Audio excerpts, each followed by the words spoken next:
Are patients told PRP may hurt before it helps? Early inflammation is part of the regenerative process, not a complication.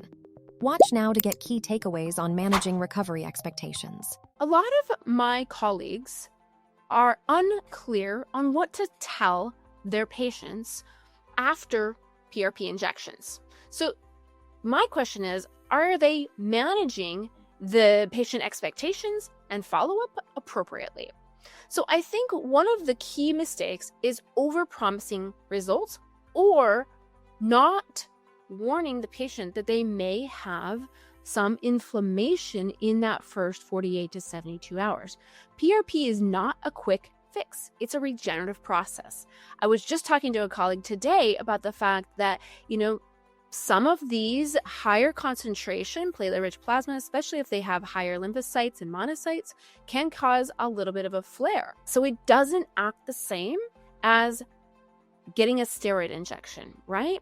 But what I was telling him is I tell my patients, listen, you're going to be pretty sore for the first 48 to 72 hours. Our goal is to be approaching surgical outcomes. Therefore, you would not expect to have a painless surgery, just like you would not expect to have an injection that is pain-free. Those are old expectations, and I think we just need to do a really nice job of giving those patients the expectations ahead of time.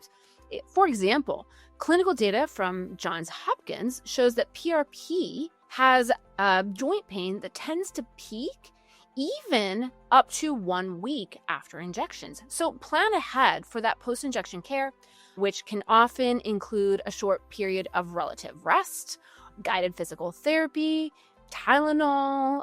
These patients should expect mild to moderate post-injection soreness, some downtime, and that this is normal and not a failure. And then the next piece is scheduling a follow-up visit within 48 weeks to assess the progress. I have an 8-week follow-up where I see my patients, and at that time, I tell them that this is still very early, and I only expect about a 50% improvement at the 8-week mark. And so if they come in and they have 50% improvement at 8 weeks, I tell them they're on trajectory, and we expect continued improvement over the next 4 to 6 months.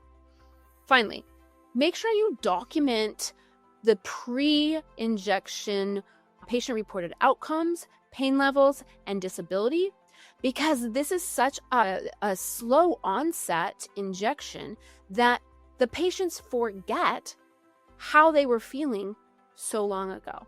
And so if you have clear documentation of pain level, disability, what they can and cannot do before, and then when you come back at 8 weeks and you go through that again, they're like, you know what, doc?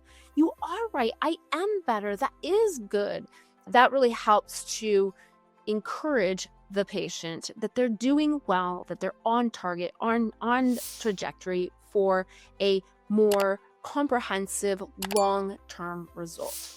And when patients are paying out of pocket, really, that's very important because they do want to get better. They've had an investment in their health, and they just want to ensure that this is going the right way and it improves your trust and transparency.